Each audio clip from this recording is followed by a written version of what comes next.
Yeah. Welcome back to the Pigskin podcast. I am Ben Pherson. This is Jason Feldman. Neither one of us were voted out this week. That's good to see. We're still here. We're not. Nobody's protesting. Well, people might be protesting that you're still here. I don't know. But it's the state tournament now for football. It is. Did you know that? I did not, according to my sheet. I know you didn't update the sheet. No. State quarterfinals. We've got 4 area teams still going, and then a couple of our fringe area teams. A couple of former Big Nine teams as well. Correct. So we're going to pick 7 games still later in the show here. I need all 7. You do, because you are still behind by 1 game. We split our 2 different last week, so I'm sure I'll pull well ahead after this, and you can just wave that white flag. But let's talk about your Vikings first. Boy, another great performance from them. That was gutty. Do I have to? Yeah, I don't want to talk about them. Well, put it this way: 2 times now in the last 10 games, Blair Walsh has cost the Vikings football game. He's still our kicker because of his contract, but maybe they put a little scare into him this week by actually bringing a couple guys in to try out. I can't imagine, even though Mike Zimmer gave him the vote of confidence on Tuesday or Wednesday, I can't imagine that they have a whole lot of patience left for that guy. The stat I saw was something like teams that were leading by 3 points with that long to go and that long a field to go are like 0-98. Sounds about right. Managed to give that game away. It's a very Viking thing to do. It was, boy, that was painful. Just to, they left too much time on the clock. I felt that. Yep. And then the ball being kicked into the end zone there probably was a mistake as well. I know it was. They said it was afterward. They did nothing right toward the end of that game. Aside from driving down the field to get the game, potential game-winning field goal or score. For as well as the defense bounced back and played, that's really a kick in the gut the way they played on Detroit's last 2 possessions to give up that tying field goal and then to let Detroit march right down the field and score that winning touchdown in overtime. And really just one play, too. And how many times did Detroit have 3rd and long, 3rd and 8, 3rd and 10 on that overtime drive, and the Vikings just couldn't get off the field. They couldn't even force them into a field goal. So that's probably the outcome they deserved on Sunday. And now they go to Washington where, they're not going to face a great team, but the Vikings haven't been great the last 3 weeks either. So all of a sudden, I guess the good thing is nobody seems to want to step up and win this NFC North. Maybe Detroit's heading that way, but Green Bay sure isn't. So somehow the Vikings are still in first place. Yeah, I really don't know where the Vikings go. You can't count on them to win any week right now. I can't say they're not going to win either. This is a game they should win, but it's really hard to trust them right now. I'm a little frustrated that they chose to keep Blair Walsh. I get that these guys are going to come into practice and maybe not look as good as him, but there's something mentally going on that it's just not working right now. And he's going to get one more shot. I think if he struggles this week, I think I think the leash is as tight as it's going to get on him right now. If that happens again, we'll see somebody else in there. But I think the frustrating thing is, like we said, the defense played a good game. You're starting to see signs that this offensive line can at least play together and play better than it had.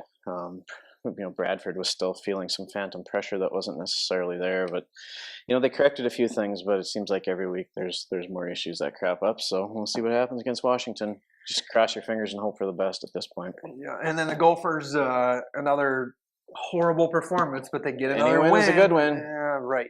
Tracy Clay Thanks, Tracy. Ugly performance. Better second half than first half for sure. There were some bright spots in the second half, and Rodney Smith is an absolutely legit running back. Yep. I'd still like to see more of McCrary. I still don't understand why we're not getting the ball to Tyler Johnson more consistently. Why does that guy not have 6-7 touches a game? I don't care how you get it to him. Give him the ball. You just feel like one of these weeks that has to happen, right? Even by accident.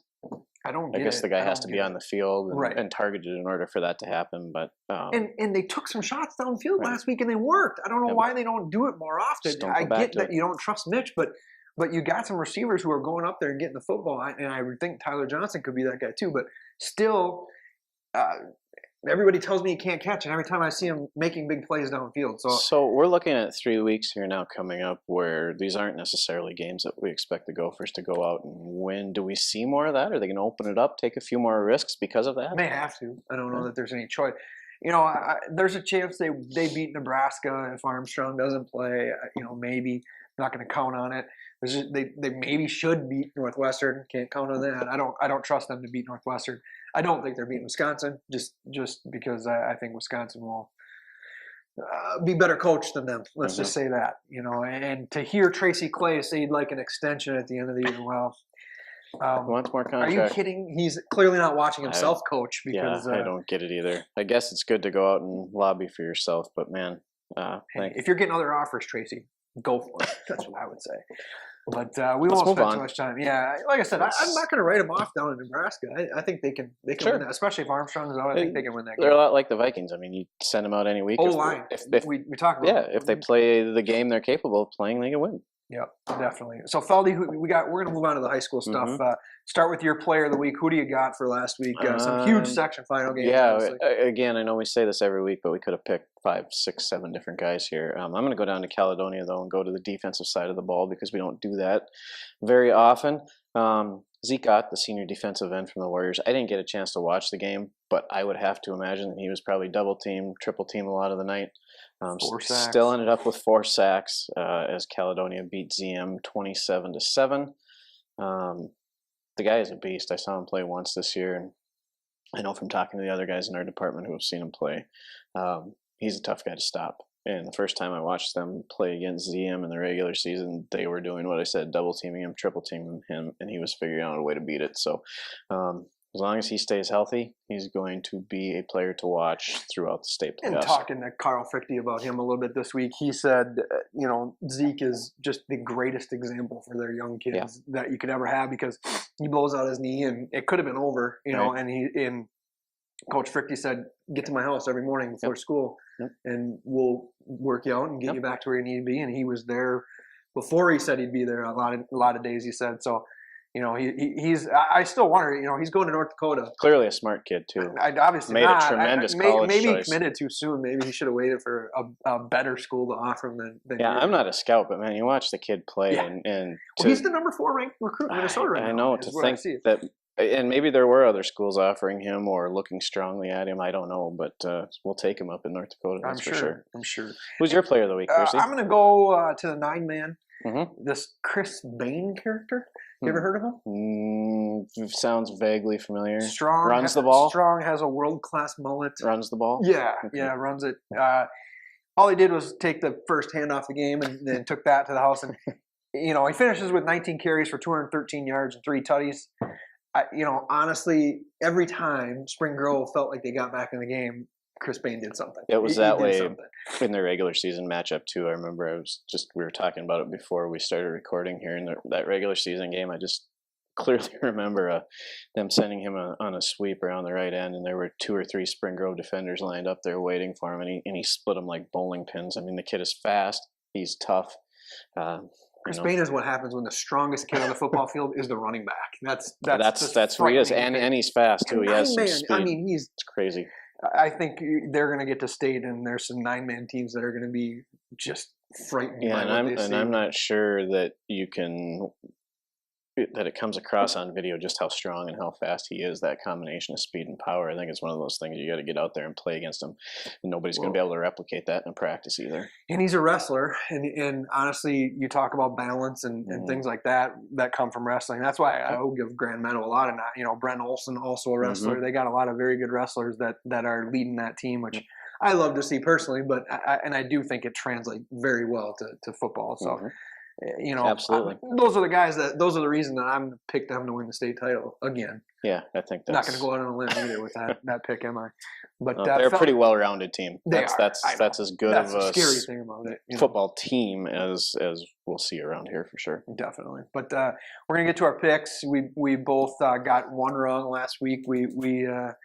So that means I'm still up by a game. One for now. For now. You can make up some. Right. You can take the lead. We'll see again. what happens. I don't have any faith in you, but you could come up. Make a couple of big picks. Let's start right off with Mankato West versus Mahtomedi. Might be the best game in the state this weekend. 2 10-0 teams. 2 10-0 teams. Good luck. You go first on this one. Well, thanks a lot. I toss a coin. Flip a coin. Mahtomedi. I think it's going to be just everything you'd expect out of two 10-0 teams playing in a state tournament. I think it'll be close, but I'm going to take Mahtomedi in a close one, 28-24. I just turned in my picks for North Star Football News. I still need to do that. And I was about to. I picked Mahtomedi for them, and now I'm tempted to go the other way just to mess with you. Maybe you should. No, I'm up by a game. I'm just going to pick the same as you all the way through here. I'm going to go Mahtomedi, and I do believe this is going to be an absolute brawl. I wish I was going to watch this game. I'm going 28-27. Mahtomedi 28-27. I think what's going to hurt West is having the district be down a little bit this year. And that's my opinion. That's fair. The competition they face probably hasn't been quite what it has Mahtomedi has seen, and not what we've seen in recent years out of that district. Yeah. Sure, that's fair. And I'm going to probably play the same card on this next game. Owatonna versus Apple Valley, still in 5A. Owatonna 7-2, Valley is 7-3. The other thing to note on this game to me is this game is at Lakeville North, not too far drive for Valley there. Yep. Valley's got 3 losses, so I look at them. They're not a great football team, but they're a good football team, and I think it's enough to get by Owatonna. That it's been nice to see Owatonna kind of figure things out toward the end of the year, but I just think the competition that they're facing is not as stiff as Valley saw this year. Yeah, I think you nailed it right there. Owatonna has really figured things out since the first 2 or 3 weeks, whatever it was. I think they've won, 6 games in a row, something like that. Never count them out just because of the quirky offense they run, but at the same time, they're going to have to figure out a way to stop Apple Valley. I don't know that they can do that. I'm going to go with Apple Valley as well, 31-20. Yeah, I got 21-7, so I think it's going to be a good game, but Owatonna always seems to break a couple of big runs at some point where the defense doesn't see it coming. Great coaching staff. They're going to find a way to stay in that football game at worst. So in 4A, Winona versus South St. Paul. Brutal draw. Man, this is tough. I look at that 4A thing, and I feel like 4A is a little bit down this year. Almost any other team in that bracket, I'm taking Winona over. I completely agree with you. I was thinking that after watching Winona kind of dismantle Cass and Manorville in the section final last week, that if they draw anybody other than the number 1 team in the state, I'd probably pick them. And it's hard because, everybody knows who's watched Cass and Manorville this year. They go as their offensive line goes. Yep. And most of the time that's pretty darn good. And Winona completely controlled the line of scrimmage in that game, which surprised me and probably surprised a lot of people too. Winona has some legit linemen up front, including Jake Stanislawski, a Mr. Football finalist. I interviewed their quarterback after that game against Cass and Manorville, and he was almost laughing when I asked about their line. He said, those guys give me as much time as I need to stand back there and throw. So this is tough. I want to pick the Winhawks, but South St. Paul is number 1 in the state for a reason. I'm going to take South St. Paul, and I think it's going to be close. I'm going to say a 1-point game, 21-20. I think Winona really hangs in there with them and gives them a game. Same, and this game's at East Ridge again, not too far for South St. Paul. I'm going South St. Paul 35-28, and I will cheer the other direction. Absolutely. How about that? I'm with you on that. Class 3A, Rochester Lured 10-0 against Jackson County Central 10-0 over at Gustavus on Saturday at 2 o'clock. On the turf, Feldy, Jackson, I'm guessing, doesn't play any games on turf, or obviously in the section tournament they do. Maybe they play more games on turf than I know. But just going through their schedule, I think Lured played the tougher schedule. I know they're ranked number 2 in the state, and Lured is technically number 3. But I think that Lured defense is enough. I really do. And I know Coach Kessler is very worried about the quarterback that Jackson has. And they're a very balanced team. He said they're very similar to Lured. They're small. He said this might be the only team all year that Lured is bigger than, which is I've never seen that in the 2 years I've covered Lured, that they've been bigger than a team. But yeah, I'm going to go with the Eagles. I just think their defense is playing too well not to win this football game. I'm going to go with Lured 28-7. I'm with you on this one for all the reasons you just mentioned. This Lured's defense has kind of put the team on its shoulders all season. And you talked about Coach Kessler being worried about the Jackson County quarterback. They probably should be worried about Lured's quarterback as well, I would think. Not Lured's. Jackson County Central should be worried about Lured's quarterback. At some point, some team is going to make Lured throw the football. Now, that's when we'll see how they respond, because Noah Hillman is playing lights out right now, running the ball just with so much confidence. Like when you run that read option with the confidence he has right now, it's really hard to stop. He's gotten bigger and stronger and faster. He's the total package right now. And that's where, to me, the size difference up front for two teams who aren't familiar with one another that kind of makes me lean in Lourdes' direction. Plus, as you talked about, their defense is playing really well. I think it's Lourdes, and I think it's a relatively low-scoring game. I'm going to say the Eagles win 19-12 and get to go up and play at US Bank Stadium. Let's do it. I'm all in on that. Yeah, I think we all are. Class 2A, Caledonia 11-0 versus Lakeview 9-2. That's the early game at Gustavus on Saturday. I'll be taking that one in 2. That's 11 a.m. start in St. Peter. Feldy, what do you got in this one? I can guess what you've got. How do you pick against this Caledonia team? Just what they've done in recent years, playing against the teams they play against in their district and their section. We talked about it a little bit with Zeke Ott, and just I've only seen Caledonia once this year, but you hear stories and hear nothing but good things from the other guys in our department who have watched them as well. And I just can't pick against the state champ, especially the way they're playing. They haven't lost a game this year. I think they win and win big, 35-13. Coach Frichty's pretty worried about Lakeview, and I don't know how worried he is, or if he's just trying to make his kids not. Yeah, I know he's pretty disappointed. Coach Frichty won't let his kids look past any opponent. Correct. I know that. Correct. Yes, and he was pretty disappointed with the way they played at the end of the Zambroda game, and he didn't want to take anything away from Darren and everything that Zambroda did, because they played great. Hats off to them, they did what they had to do. Especially considering Caledonia dominated that first matchup of the year. Yep. So, I know Lakeview has a lot of speed. That is one thing that I will give them, and they're taking that speed onto turf. So that is a scary thing. And one thing Carl said is how they respond to big plays is going to be the big thing. Because he said, we're going to give up a big play in this game because Lakeview has that kind of speed. So I still don't buy it. I still don't think they lose that game. I'm still taking Caledonia 42-13. Yeah, I think we both agree they're going to. I'm excited to see this speed because he said literally 8 guys on the field that they will put on the field have just ridiculous speed. So we'll see when we. Which is saying something because Caledonia is a team that has a lot of speed too. Exactly. Not only with Owen King and their receivers and running backs, but we mentioned Zeke Ott earlier. That was one thing I didn't mention about him. He's big, he's strong, he's also fast. Yeah. So speed versus speed, 2 good teams going at it. But you're running out of games to pick different than me. You're gonna still be behind by a game. Class A, Rushford Peterson 10-1 versus Murray County Central. This game will be. I don't think we'll be different here. New Prague on Friday night. Looking through Murray County Central again. I just think RP's battle tested when you face the teams that you're getting down here, especially at that level of football. Class A, there's good teams. They lose that game to Goodhue at the end of the year. Maybe that'll end up being a good thing for them. But I'm going RP, and I think that they win. And honestly, looking at the way the bracket breaks down, they've got a really good shot here if they play well to get to the state finals, in my opinion. I agree. I was going to say the same thing after looking at the bracket. Yep. And you mentioned it there briefly, but the schedule they played during the regular season, seeing Goodhue, seeing Rushford, seeing Fillmore Central, all those teams and playing close games against some of them. They know how to play in and win close games. They proved that in the section final. I'm with you. I'm going to take the Fighting Noah Carlson's 26-16. I'm going 21-6. I think it'll be a good game. And I'm positive there's one game left that we are not going to be different on. What are you talking about?